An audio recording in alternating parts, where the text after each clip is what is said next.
When the day of Pentecost arrived, Toe die dag van Pinksterfees aanbreek, they were all together in one place. Ils étaient tous ensemble dans le même lieu. Nagtipon-tipon silang lahat sa isang lugar. And suddenly there came from heaven a sound like a mighty rushing wind, 우연히 하늘로부터 급하고 강한 바람 같은 소리가 있어 and it filled the entire house where they were sitting. und erfüllte das ganze Haus, in toda dem la sie casa donde saßen. estaban reunidos. And divided tongues as a fire appeared to them and rested on each of them. और उन्हें आग की सी जीभें फटती हुई दिखाई दी. And they were all filled with the Holy Spirit.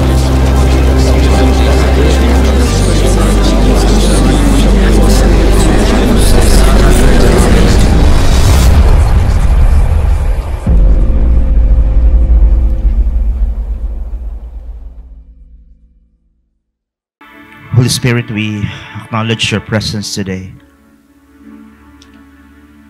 Salamat, Lord, for guiding us through difficult situations in our life, Lord.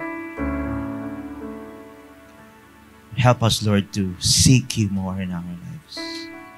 Help us, Lord, to ask for your help. Not only when it's needed, but in every day of our lives, Lord.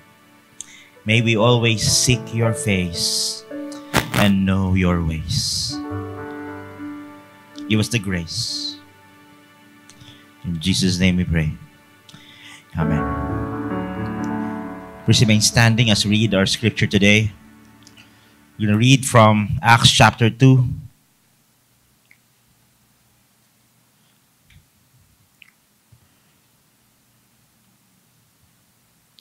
Right, Acts chapter 2.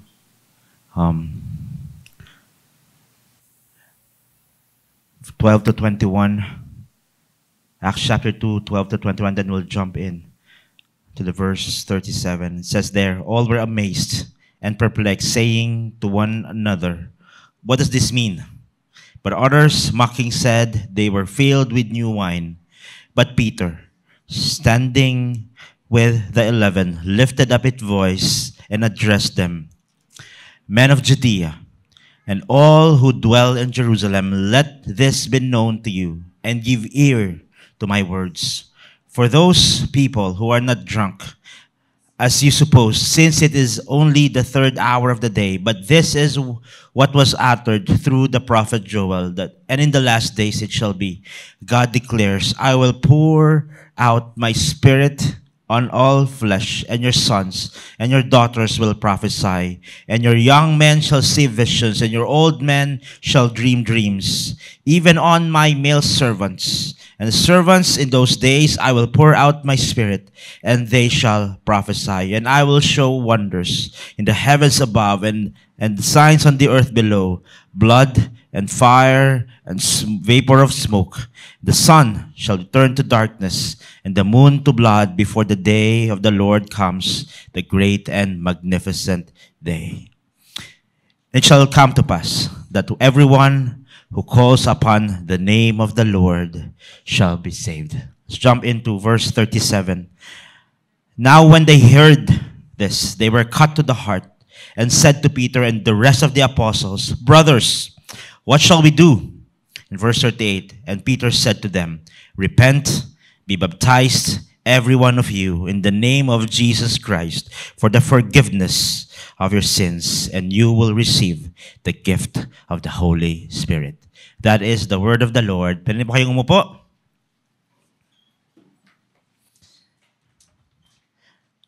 Alright, good morning po sa inyong lahat.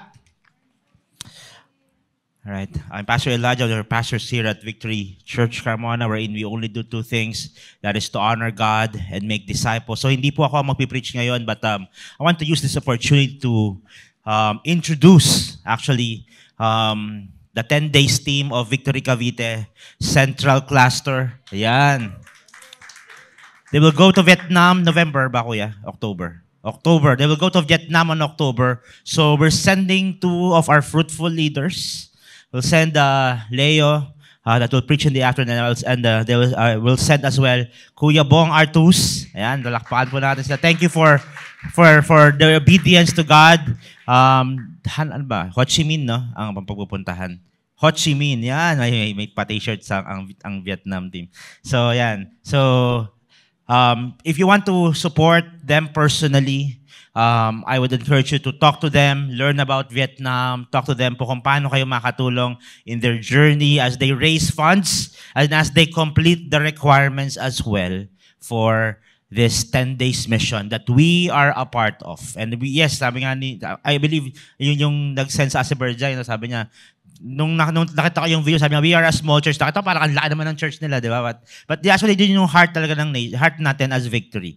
That our church as Victory, ang heart po natin is not only campus mission, not only to do campus ministry, not only to do communities, but also send people for the nations. So let me ask now Kuya Bong to preach to us again the word of God.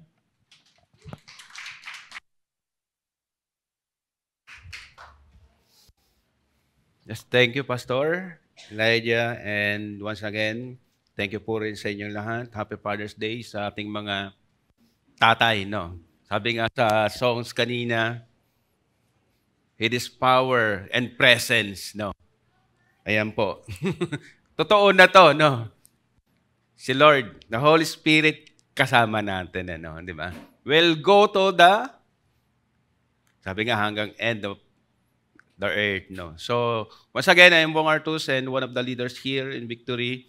And for today, we are on the second week of our series na the Sounds of Pentecost.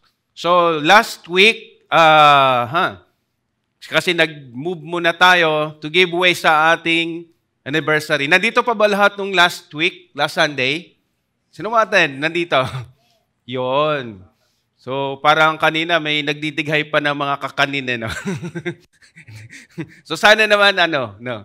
Hindi yung kakanin yung ating malimutan, no? But of course, yung ano ba yung magiging way natin, again, sa ating last week na preaching, which is yung ating to grow up in every way and to Him who is the head, which is Jesus Christ, no? So yun yung ating takes away dapat nung last week. And now, this is the second, dalawa lang naman yung ating preaching for the Pentecost, yung ating series. Nung last 2 weeks ago, so yung the sounds of the heaven, yung last week.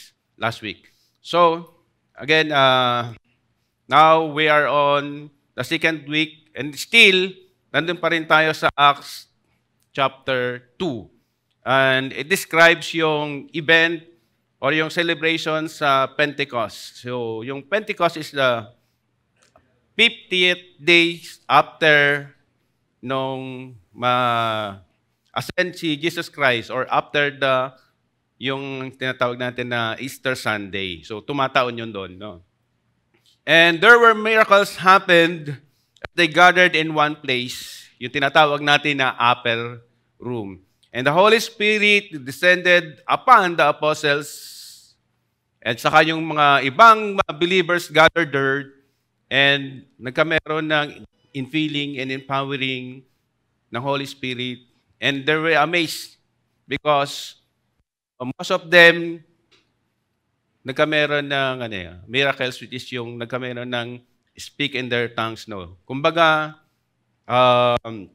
signs, and then yung the sounds, yung the wind, and then those apostles na nag-gather doon and other believers, hindi nila alam na bakit yung mga tao doon, no? Bigla-bigla na lang nagsasalita ng hindi nila naiintindihan. Dapat yung mga kanya-kanya ng language, kasi alam mo doon sa may Jerusalem, hindi yung katulad ng iba na, kumbaga, yung mga tao na nag-gather is just like yung parang meron tayong mga salita sa province na Bisaya, Ilocano, pero on that day, nagulat sila because most of them, there's a miracle na nagkameron sila ng power and they speak in tongues. No?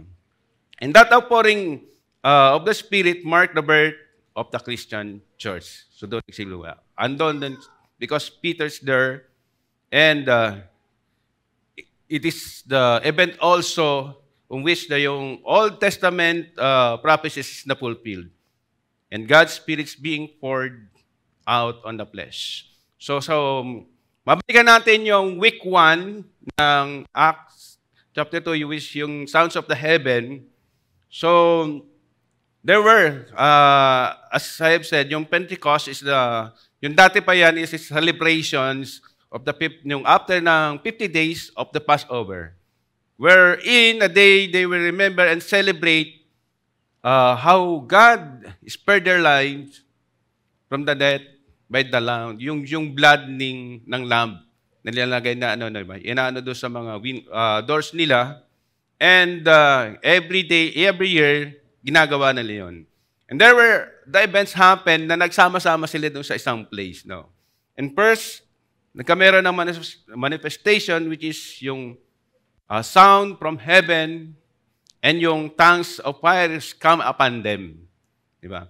Meron bang na kumbaga parang malakas na bagyo, pero wala namang ulan. And then, yung sinasabi natin na tongues of fire come upon them, and the apostles and yung ibang mga other believers speaks in different tongues.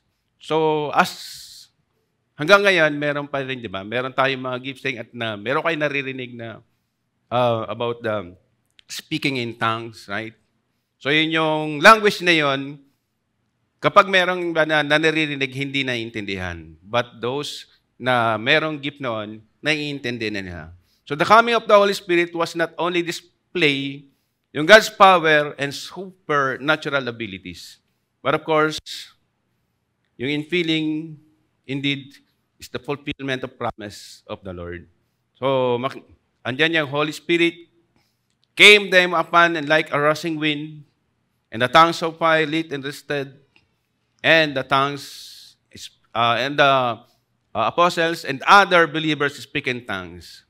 So ito yung manifestation ng infilling of the Holy Spirit and the empowering of the Holy Spirit.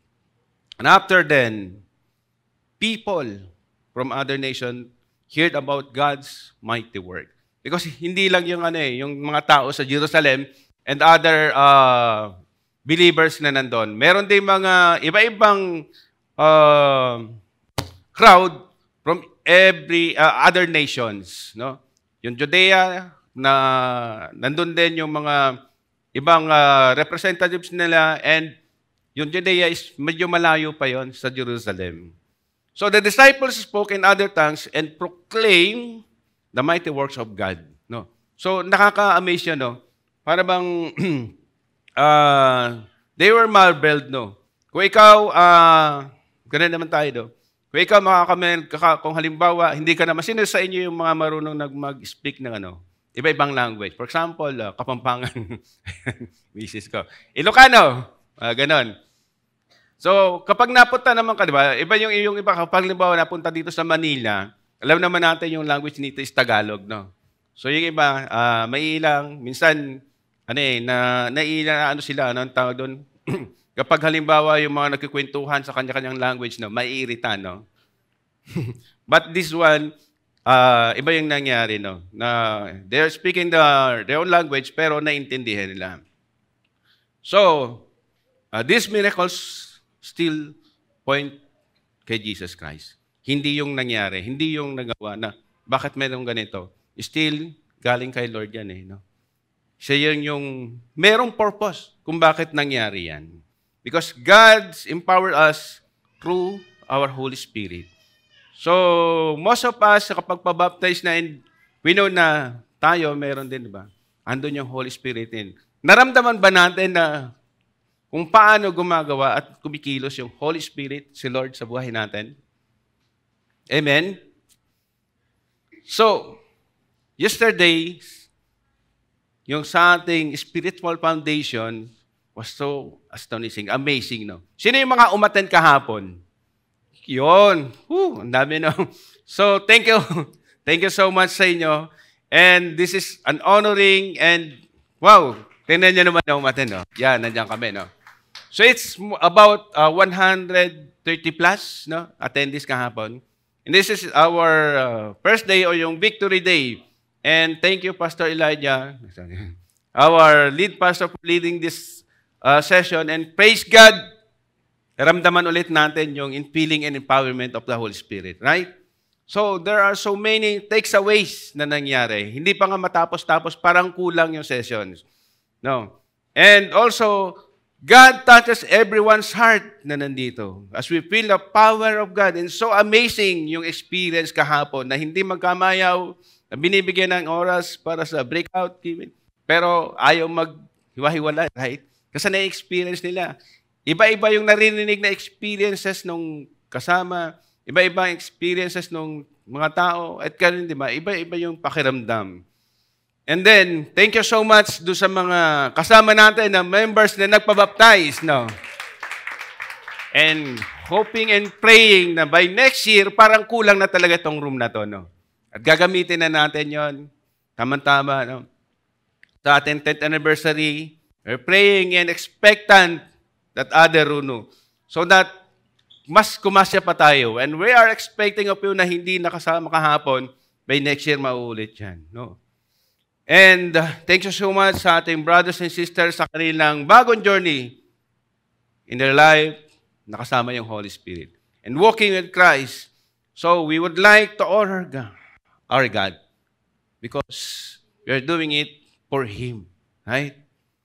And for this successful missions, it is not our mission, it is mission of God. And all belongs to Him. And how about yung others? Gusto niyo rin bang ma-experience yung empowering and infilling of the Holy Spirit? Amen? So we are looking forward by next year. So excited na ba tayo to grow in numbers, right? Amen? Palakpakan muna natin. And see you by next year do sa ating room. Right?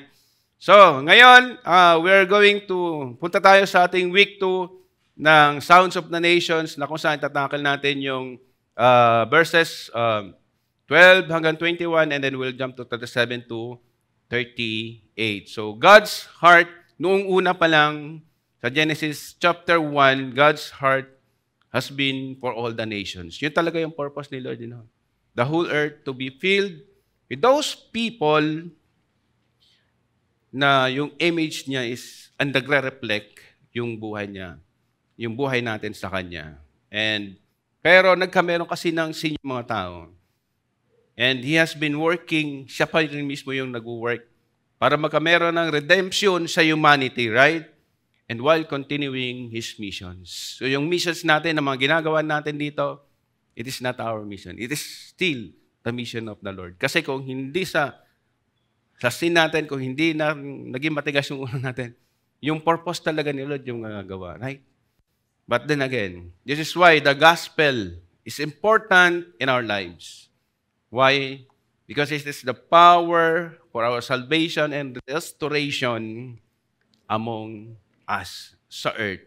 Because God wants other nation also to know Him. Kung sa atin lang, di ba? Ito are Philippines now. Paano nakarating yung gospel? Paano natin na-share yung words, right?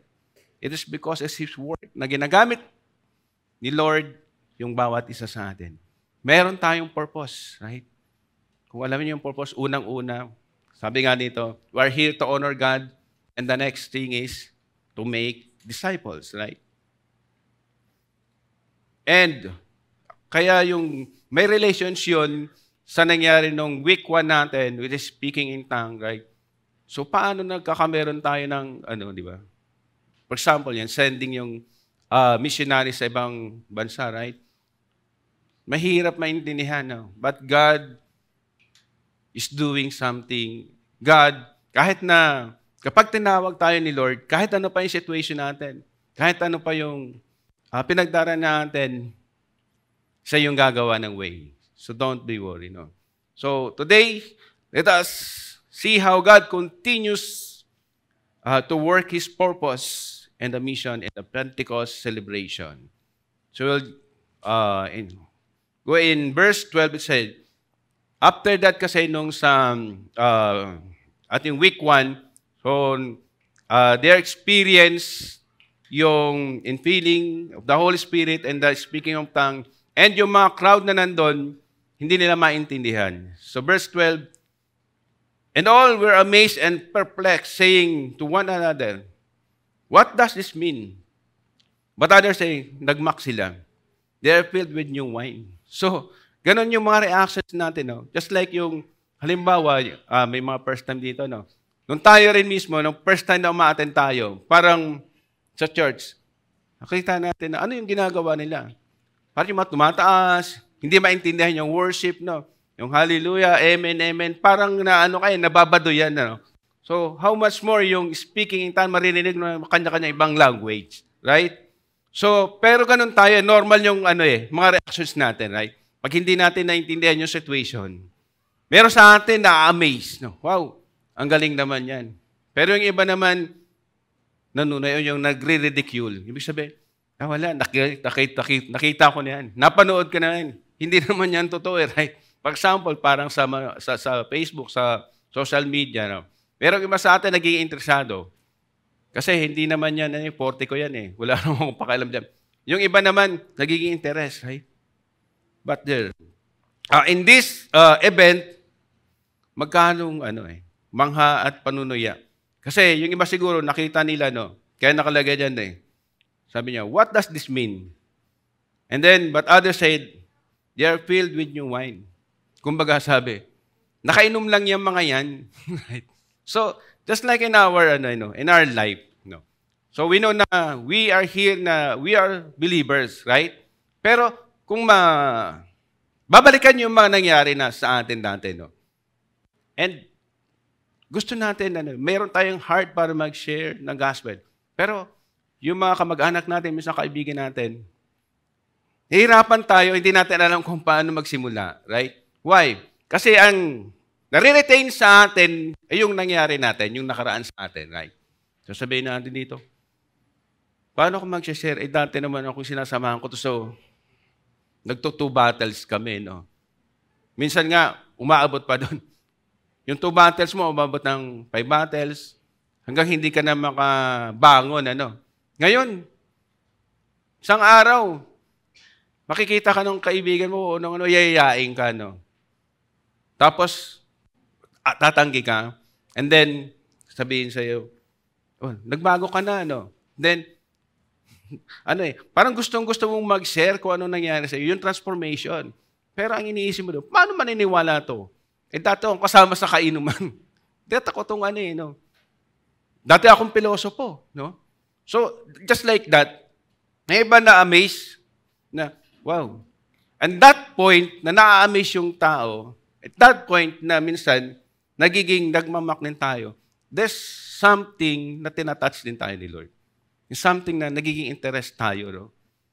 Na later on, we'll find na para nakita ka na to, pero naging interesado ko. And that point, nagsisimula na. This is how people react when we encounter something na hindi natin naiintindihan. Sometimes, ito yung reason natin na parang pumipigil sa atin. Ano ba yung gagawin ko? Kilala nilang ganito ako, right? And before, we are so confused then and skeptical kapag na-encounter natin yung it's about faith. Ganito yung pinag-uusapan, no? And people today, sometimes din yung spiritual experiences natin, sabihin, wow, emotional lang yan, no? May kanya-kanya tayong opinion. For example, pag nakita dati na hindi pa tayo believers, ano ba yung worship na yan? Ano ba yung mga prayers na yan? Sa ating mga corporate events, no? And minsan, just like yung sa amin kasi, dati talagang pinanganak din ako yung nanay Catholic. And kung magdasal yon, natin pag nagsisimba, kung halimbawang 20 yung mga, kung 20 yung dadasalin nila, sumusunod din ako. 20 rin na dadasalan ko, no? Dahil sa gabi, so ganun din, no? And then, nung naging Christian ako, ganun din ako mag-pray. So, prayerful din talaga ako, no? And then, sa pagkain, ganyan, tapos doon sa amin, pag pinipray ako sa family, sabi, ang haba naman ng prayer mo. Sabi nga ng misis ko, nasaan ba yun? Ay, wala dito. Pagkakataon ko na, no? Sabi, pag nagpipray, tinatawanan ako, no? At sinasabi niya, ang haba naman ito, aabutin na naman ganito, no? But you know that, nung naging na rin siya, Pero although Christians na rin, dati siya, no? Pero nung na-convict na talaga siya mismo, sa breakfast namin, na instead na magpe-pray lang yung food, pati yung mga BJ members kasama na. Kaya parang yung breakfast, nagiging, magla-lunch na. Hindi ka pa napos. It's like, kapag na-convict ka talaga yun, na, di mo na, ganun pala yun. Kasi napipil ka. Ayan, nandiyan na. Hindi naman dininig.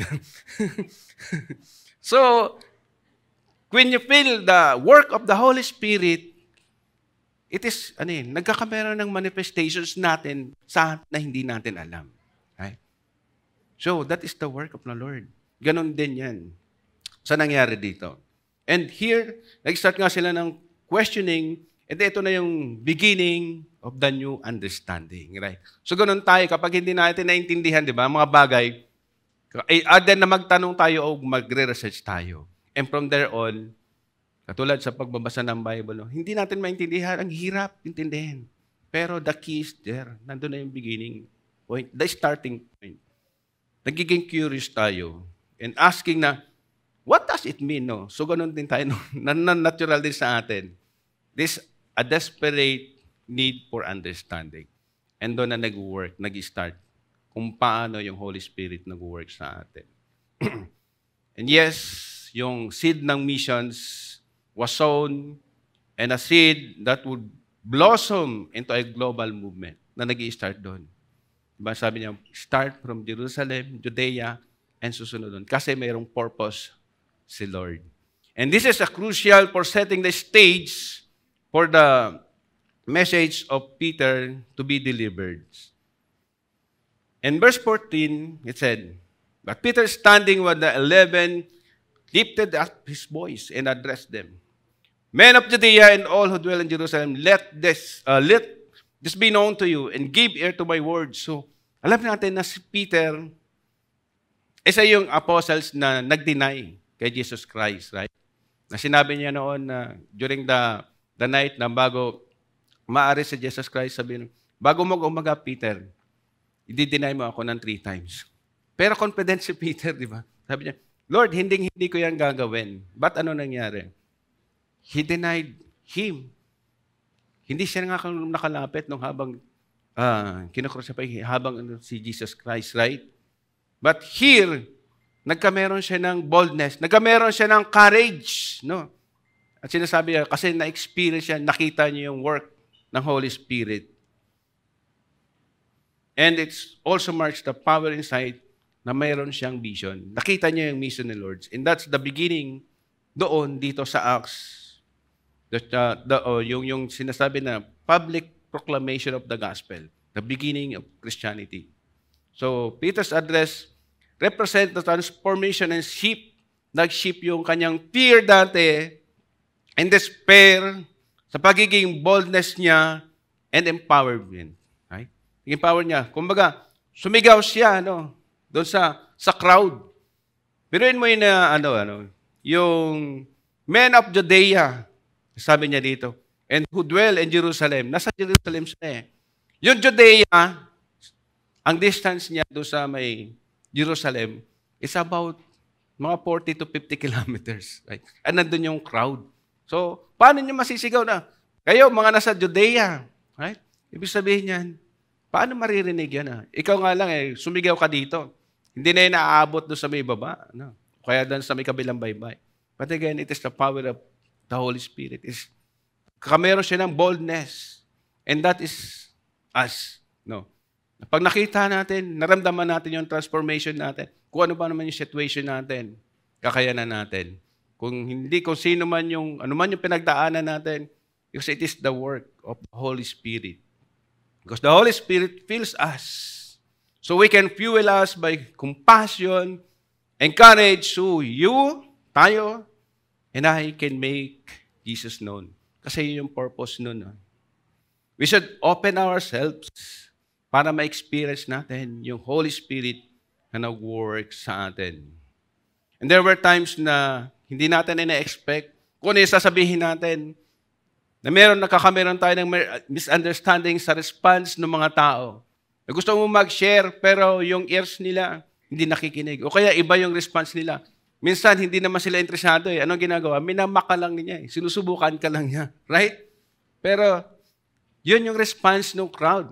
Pero, Peter stand out and bold. Naging bold siya. And this is the start of the proclamation of the gospel. Naging confident siya sa sarili niya. Because we know na na-feel niya yung Holy Spirit. And sa verse 15 he said, "For these people are not drunk, as you suppose, since it is the 3rd hour of the day." So, ginastify niya yung mga nangyayari sa ibang crowd. Kasi, hindi lang naman yung feeling o yung nakita niya na about those work ng Holy Spirit. Minsan, ginagamit din naman niya yung common sense na. Kasi sa kanila, hindi naman common yung umiinom ng maga pa lang. Kung sa probinsya namin yan, pwede pa. Nasabihin ko, mga lasing sila. Oh, may kapitbahay kasi kami nung maliit pa eh. Alas 7 pa lang na umaga, minumumog yung gin. Kung ano kantos. Siguro, kung yun mag-speaking in tongues, sasabihin ko, lasing lang yan, totoo yan. Pero ito hindi eh, right? Sabi niya, yung 3rd hour kasi, yung 6 a.m. kasi, yun yung umaga nila noon. So 9 a.m. pa lang, hindi mga lasing yan, sabi ng ganun. Right? Sinabi niya sa mga osen. So, a statement na to is not only ma-dismiss the accusation ng mga crowd, but also ma-engage din sila na merong purpose si Lord. It is the work of the Holy Spirit. Ito yun. At in-explain niya to. No? Sabi dito sa verse 16, "But this is what us uttered through the prophet of Joel." So binalikan niya yun, kinote niya yun. Where itong mga susunod na verses is quoted by Peter from the Old Testament kay Joel sa verse 2 from 28 to 32. And connecting yung event ng Pentecost sa prophetic fulfillment. And this connection is crucial to the link na yung work ng Holy Spirit and the promises of God. So, here, sa verse 17, so babasahin din natin yung kasunod na, "And in this last day it shall be." So, ito na yun. Ini-explain niya na. "God declares that I will pour out my spirit on flesh." So, nangyari na, right? Nagkameron ng manifestation doon sa mga tao, sa believers, and also doon sa mga apostles. "And your sons and your daughters shall prophesy, and your young men shall see visions, and your old men shall see or dream dreams." So, meaning, pag sinabi natin spirit on all flesh means all people. Walang pinipili. Kung ano man yung ages, kung ano man yung gifts nila. Ibig sabihin, sa lahat ng tao mayroong opportunities, just like us. Kung ano man yun, kung sino man yun sa Old Testament, yung dugong nananalaytay sa kanila is same as the people here on earth, di ba? Kahit hanggang sa ngayon pa. And then verse 18 it said, "Even on male servants and female servants, in those days I will pour out my spirit, and they shall prophesy." In verse 19, "And I will show wonders in the heavens above, and signs on the earth below, blood and fire and vapor of smoke." So, this is the continuation. Ibig sabihin ito is walang exclusivity. Hindi ibig sabihin nito, king ka, dyan lang magpo-pour yung. Hindi ibig sabihin nito na good man ka or good woman ka, doon lang magpo-pour out at doon lang magmamanifest yung Holy Spirit. Hindi eh. Ibig sabihin nito is male servant and female servant, kahit na sino ka pa man, meron kang opportunities ma-enjoy yung empowerment ng Holy Spirit. And it's a wonders in the heaven and the signs on the earth. Diba, nung sa unang chapter pa lang, unang verse, yung rushing ng winds sa tongue of fires, ito na yung pinaprophesize ni Joel na nangyari na. No? Sinesignifies niya yung dramatic nature of the events and that also accompanying yung divine activity ni Lord. Kasi sa ganung pangyayari, wala namang makakagawa ng tao, right? Saka yung mga languages na yon, una pa lang nilang narinig yon. And these signs invoke a sense of urgency. Ibig sabihin, ito na yung start ng end of times. That is the beginning of the end of times. That God's intervention sa human history. Ito na yon, nag-i-start na yon. Kaya, yung manifestation ng prophecy ni Joel. In verse 20 it said, also, ito yung continuation, the sun shall be turned to darkness and the moon to blood before the day of the Lord. So, ibig sabihin nito, kasama yung sa present natin sa ngayon. No? The great and magnificent day, that shall come to pass, and everyone calls upon the name of the Lord shall be saved. So, this segment of Joel prophecy denotes yung the great and glorious day of the Lord. Ito yung final vindication and fulfillments of God's promises na magkakameron ng justice and yung assurance that sinabi niya dito na everyone who calls on my name or the name of the Lord will be saved. And this is the central promise that encapsulates yung core message ng the gospel. And the preceding verses, yung 22 hanggang 23, 24, ito na yung pinakilala ni Peter si Jesus Christ. And ano yung ginawa ni Jesus Christ, which is naka-state dito sa gospel mismo. And this is now the call para sa Great Commission. Ano ba yung ginawa ni Jesus Christ na babalikan sa atin? And this is the gospel. Tayo, gusto ba natin ma-experience yung work ng Holy Spirit? And are you willing also to experience yung power ng Holy Spirit and the ability to share the gospel? Amen. Naka-ready pa tayo? Pero kahit na tanungin ko sa inyo, naka-ready ka ba o hindi? Kasi kapag si Jesus Christ, kapag si Lord ang nag-assign at nag-call sa atin, kahit ano pa mga situation mo, kahit ano pang position mo, mahirap ka, mayaman ko, ano, wala ka man trabaho, si Lord ang bahala doon. Dahil ang trabaho lang natin is to share the gospel. And I-notice na yung gospel na defined ni Dr. Brooks, o Rice Brooks, ito isa sa mga founder ng ating Every Nation. Can we, sabay-sabay nating basahin yung the gospel? Okay, 1, 2. The gospel is the good news that God became man in Jesus Christ. He lived the life we should have lived and died the death we should have died in our place. 3 days later, He rose from the dead, proving that He is the Son of God and offering the gift of salvation and forgiveness of sins to anyone who repents and believes in Him.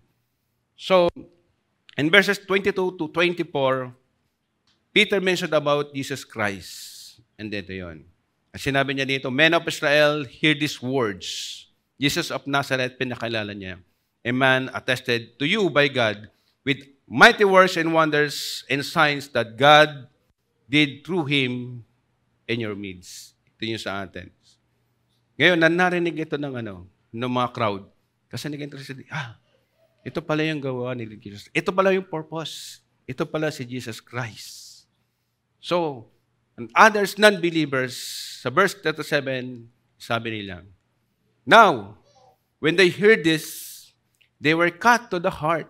So, meron daw nag-interested sila. And naging, na-touch sila. And they said to Peter and the rest of the apostles, brothers, what shall we do? Ano yung gagawin namin? Tinanong niya kay Peter.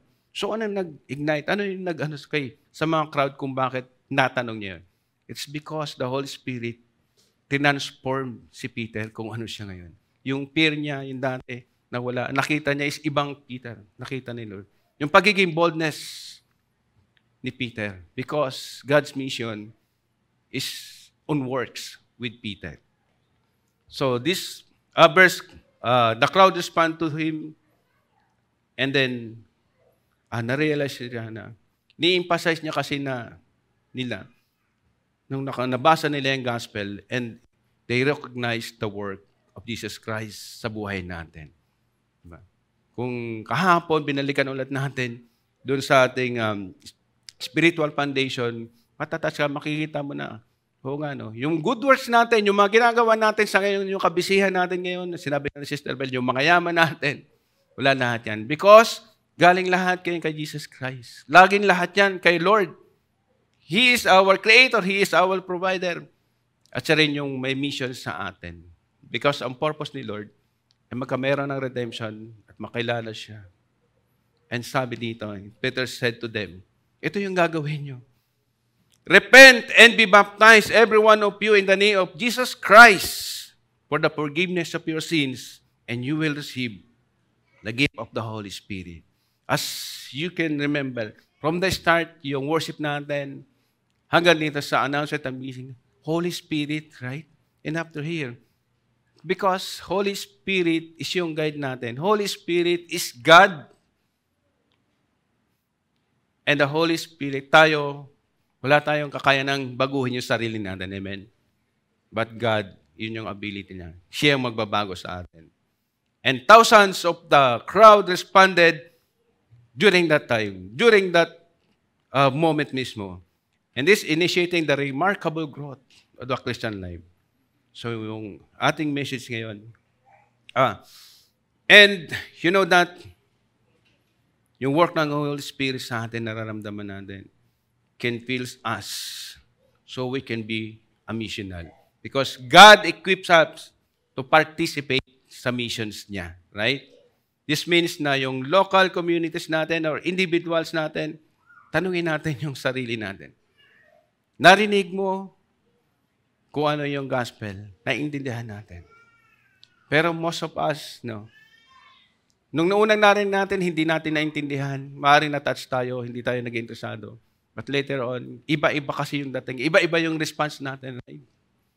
Sino sa inyo yung ngayon lang na-baptize? Sino sa inyo yung mga 30 years na naging Christian? 20 years, 15 years. Meron na ibang 30 years na bumalik ulit, nag-reset. Naging zero ulit. Why? Iba-iba kasi tayo. Right?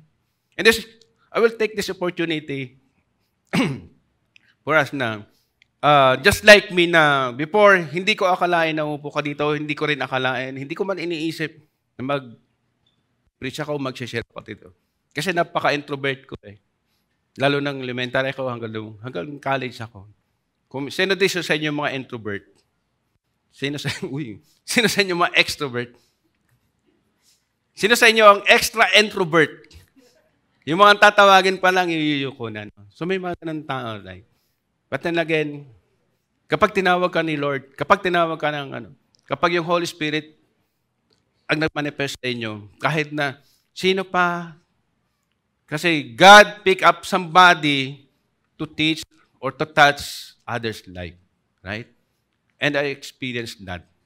Na dito sa church nito, kumbaga, kasi kapag yung nakikita ko ng opportunity na pwede ako, mag-oo lang ako, sasabihin ko, kasi si Lord nang bahala dyan. Ganun kasi. Ang confident ko wala sa akin. Kasi aminado ako na wala akong kakayahan dahil si Lord lang yan. And that then, yung calling, nagsasabi lang ako ng yes. And someone na binigay sa akin ni Lord, kausapin mo to, wala naman ako intention na ipantuhan siya. Wala naman ako intention na disciple siya. But then again, I found it later na matagal na rin pala siyang nag-church. Nauna pa nga sa akin no? Pero nang nakita ko, nalaman ko na, hindi pa pala siya baptized. And then marami na rin yung misis niya, and that prayer also ng misis niya, yung matagal na. And yesterday, na-fulfilled na ito. May I call on Brother Don kung paano nag-work yung Holy Spirit, si Lord sa buhay niya.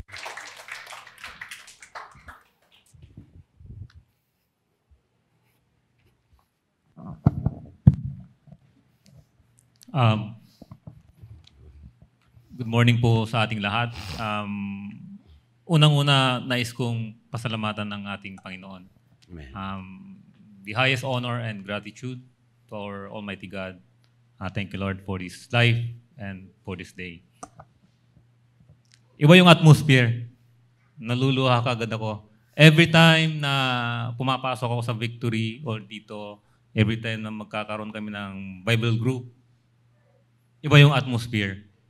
Yun siguro yung Holy Spirit, brother. Yan. Kanina, nagpe-prepare ako ng sasabihin ko. Pero sabi nung anak ko, Dad, wag kang mag-prepare. I-feel mo lang kasi testimony naman yan. So, this is my first time to stand sa ganitong sa crowd na ganito. Marami na akong experience, mas maraming crowd, but those are prepared speech at maraming kanyang rehearsal. So, again, thank you. Thank you, God, for this wonderful day. Thank you to senior leaders of this church, Pastor Elijah. Of course, to our VG leader, Brother Bong. Then, kahit wala na yung iba dito, nais kong pasalamatan at Pastor, pakipaabot sa kanila ang aking pasasalamat. Dahil sa kanila, siguro nandun na yung tinanim nila sa akin 20 years ago. Ganito na yung one-to-one ako nila.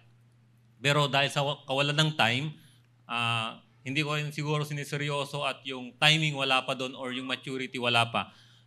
Hindi tumuloy. Pakipaabot kay Pastor Bong Corrales. Pastor Noel, Pastor Bong, Brother Bob, sina Brother Junyap, Brother LV Tan. Yun ang dumaan lahat sa akin. Ang dami. So, sa wakas kahapon, nabaptize na po ako. Yes, amen. And I would like to share yung pangyayari sa buhay ko. Una, umpisan ko na lang sa background kasi matigas yung foundation ko. Matigas yung foundation ko at very weak yung spiritual foundation ko. Very weak talaga. Which is na-realize ko, yung realization ko kahapon is the spiritual foundation na subject yung kahapon na activity. So, before that, I am Don Paris. I have with me my wife, Michelle, my son, Kenzo, at yung isa nandun sa kabila, si Nicolo. I am 44 years old. I'm in the military. Matigas kasi nasa military. At lumaki ako sa military discipline na father. So, ulit, marami akong sa mga asheret. Alam ko, pag nakikita nyo ako dyan, siguro bulong yung sarili nyo, grabe naman tong tao na to, ang suplado. Diba? Hindi ako nangiti, hindi ako natingin. Kasi practice namin yan, mula pagkabata. At for my 22 years in the service sa military, dapat walang eye contact. Pag nag-eye contact ka dyan, iba yung datingan eh. Kaya every time na lumalakad ako dyan, nakangiti, peripheral vision lang ang gumagana sa akin. Kaya sigurado, sir, ma'am, nasabi niyo yun na ang suplado ko. Okay. Ayun, lumaki ako sa father, the old school father. Pag ngumiti ka, sigurado may palo yan. Pag sumagot ka, sigurado may palo yan. At of course, sa nature ng work ko, for 22 years in the service, wala kaming ginawa kundi war fighting. War fighting, yun yung field of specialization namin eh. In the military, so war fighting nature talaga yun. Again, going back to the family, ang background ko sa father ko is pag may nagkamali or may humamon sa'yo, ang solution is life. Yung revenge.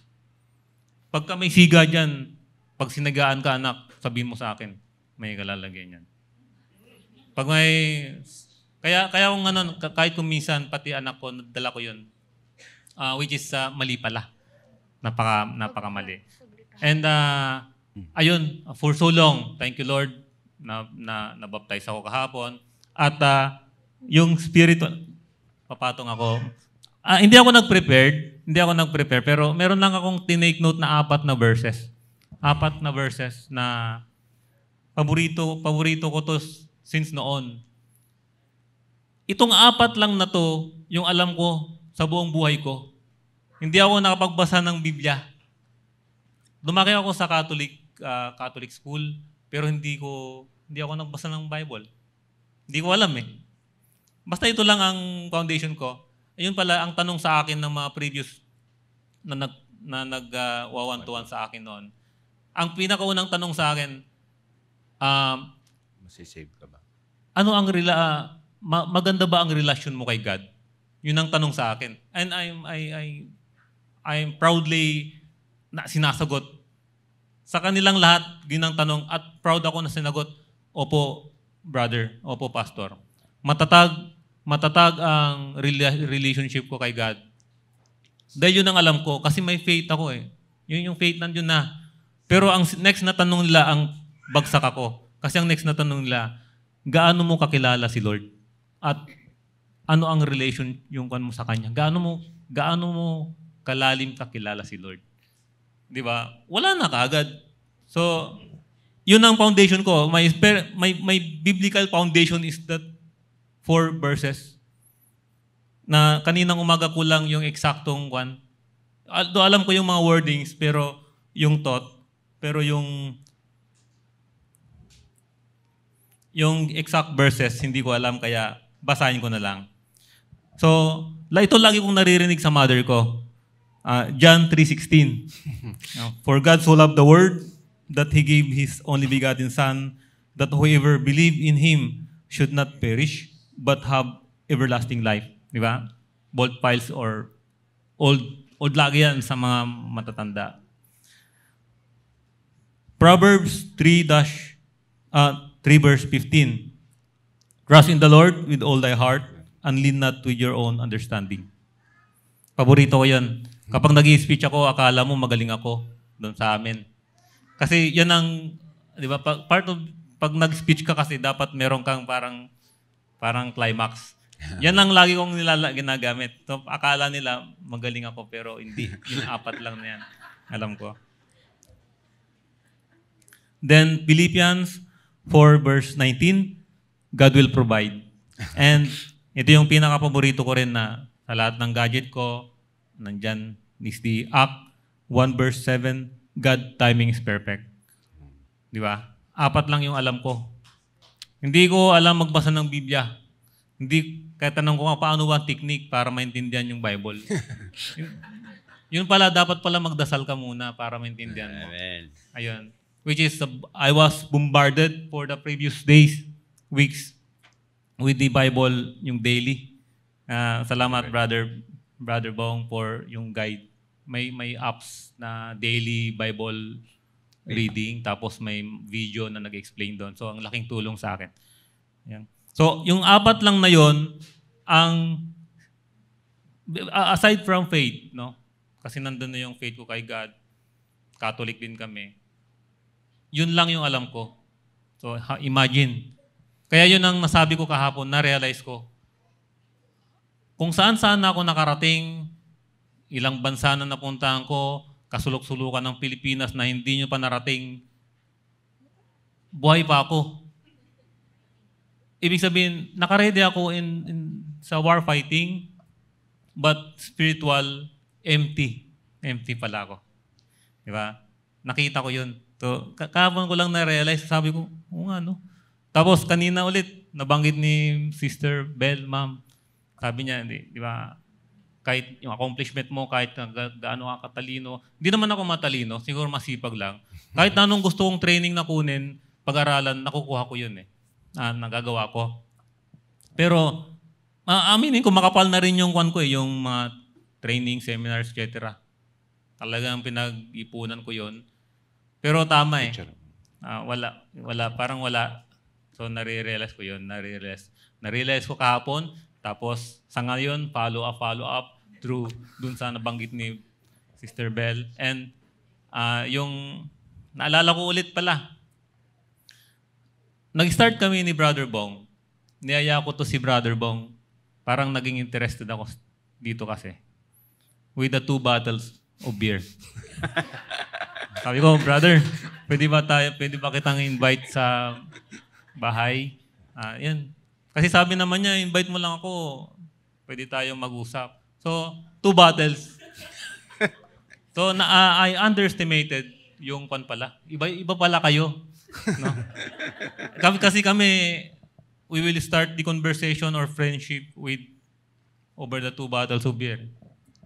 Si Brother Bong, hindi pala ganun, over a cup of coffee lang or water. So, doon kami nag-start ni Brother Bong.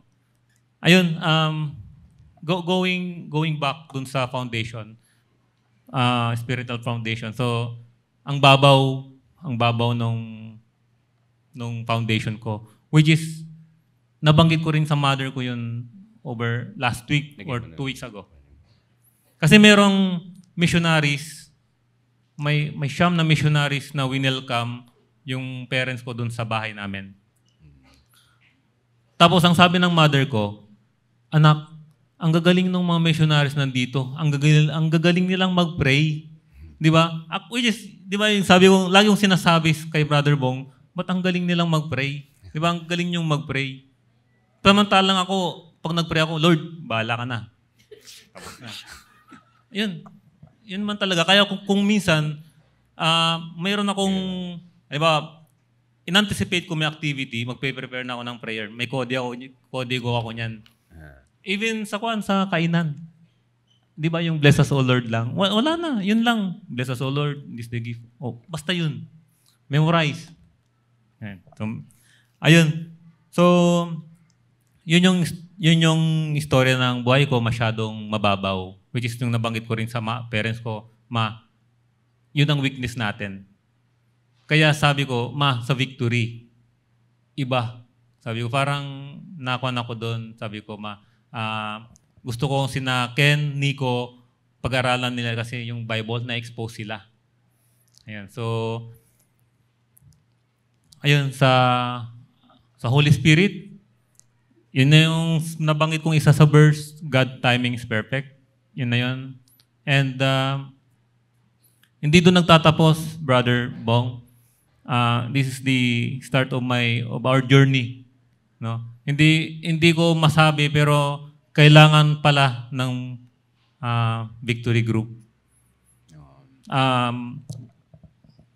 Brother, kunti na lang. Okay. Closing prayer. Ang isang weakness kasi namin, masyado kaming ma-pride. Ang alam ko sa buhay, mabubuhay kami ng pamilya ko na kami lang. Ate Tay, saka si Brother Kuya Sani. Thank you. Kasi sila lang yung friend namin dito sa Carmona. Totoo lang, for 20 years na kami dito, sila lang yung friend namin. Ang sumunod sina Brother Bong. Wala na. And ganun pala yun. Sa victory, dapat may victory group ka para lumago. So, na-appreciate ko yun. Maraming salamat po. At ngayon ko na-appreciate Ate Tay, maraming salamat sa inyo. Then, tapos, gusto kong i-take advantage itong pagtayo ko dito sa harap. For 15 years na kaming kasal ng asawa ko 16. 16. 17.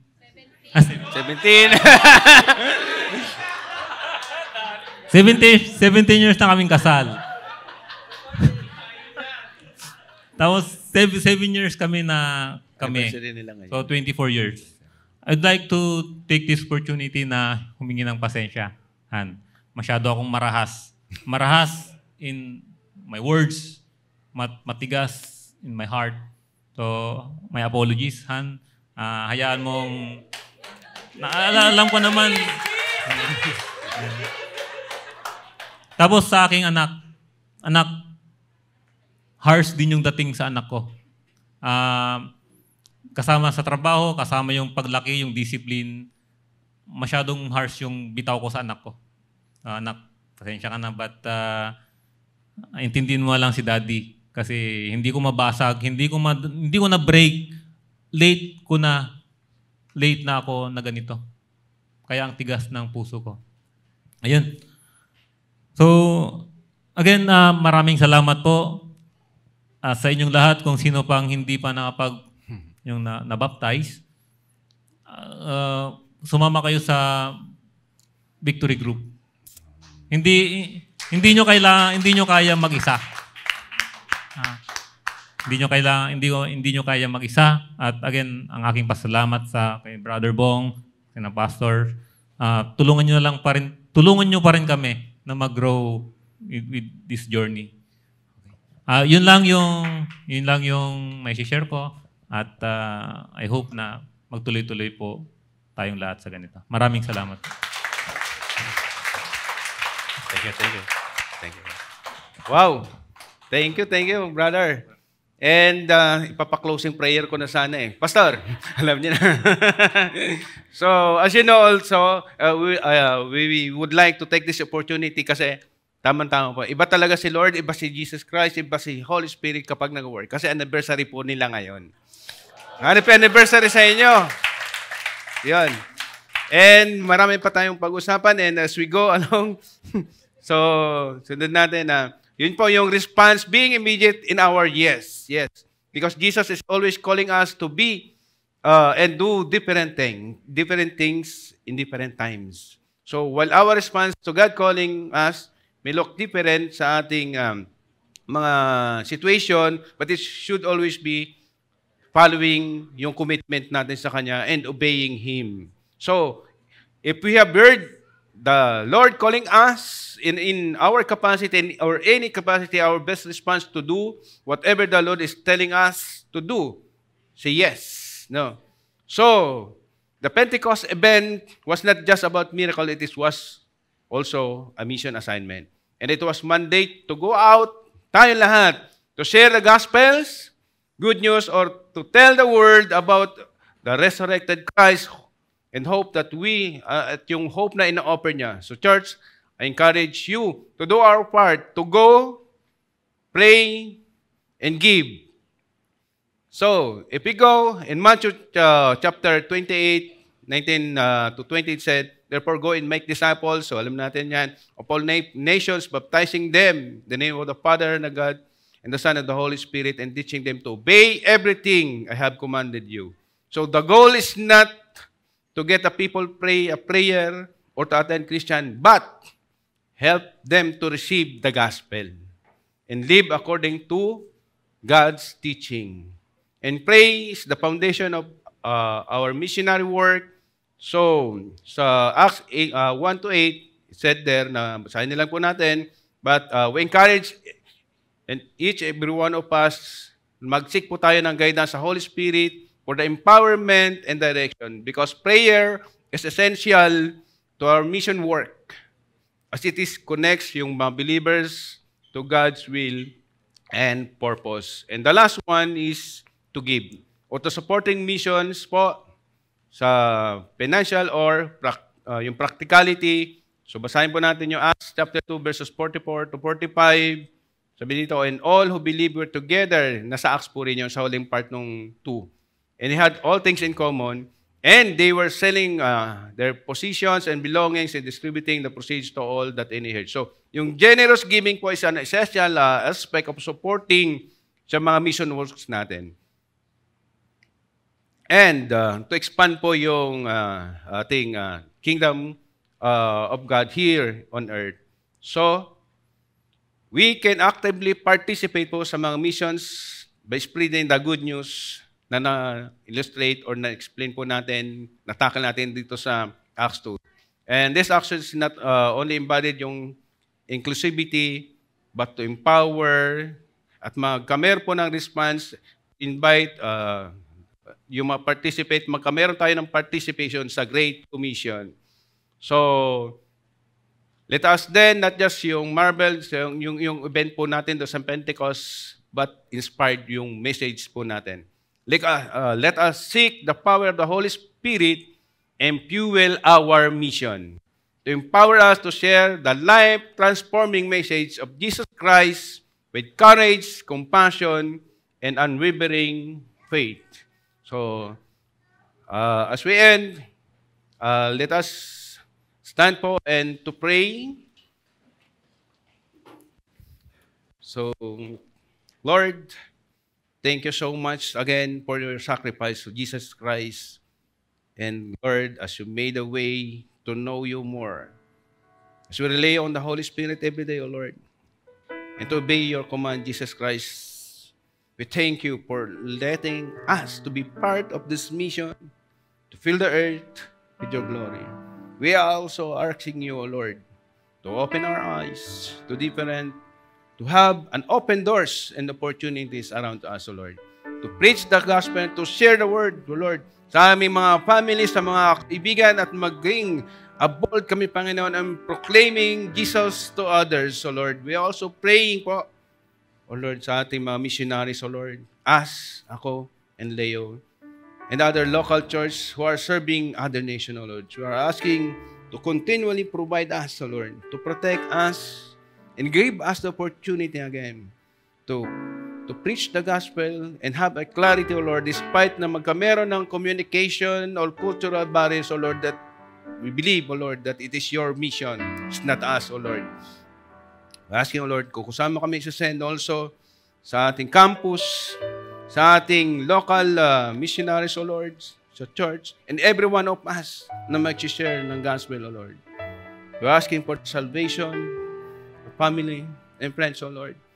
And also ask to give us the boldness, the opportunities, and we're asking the Holy Spirit, O Lord, to fill us and empower us with your love, O Lord, na magkameron kami ng boldness, O Lord, to know others, O Lord, kung sino ka. Yes, God, Father, grant us the boldness, O Lord, just like the apostles, O Lord, na naging bold siya. Nalimutan niya yung sarili niya just to proclaim how good you are in our life, O Lord. To proclaim not only in our place, not only in this Carmona, but of course to all the nations, O Lord. To open our hearts and mouths to share a message of salvation with the word. Yes, O Lord. Thank you so much, and we pray. The Lord bless you and keep you, and may the Lord make His face to shine upon you and be gracious to the Lord. The Lord lift us a countenance upon you and give you peace. Our service has ended, O Lord, and thank you so much, and see you on next Sunday. Bless you with the name of our Father, the Son, and the Holy Spirit. And good morning. If you have a prayers pala, meron po tayong prayer team dito. Lapit lang po kayo. Maraming salamat. In your presence there is new life. In your presence there is new life.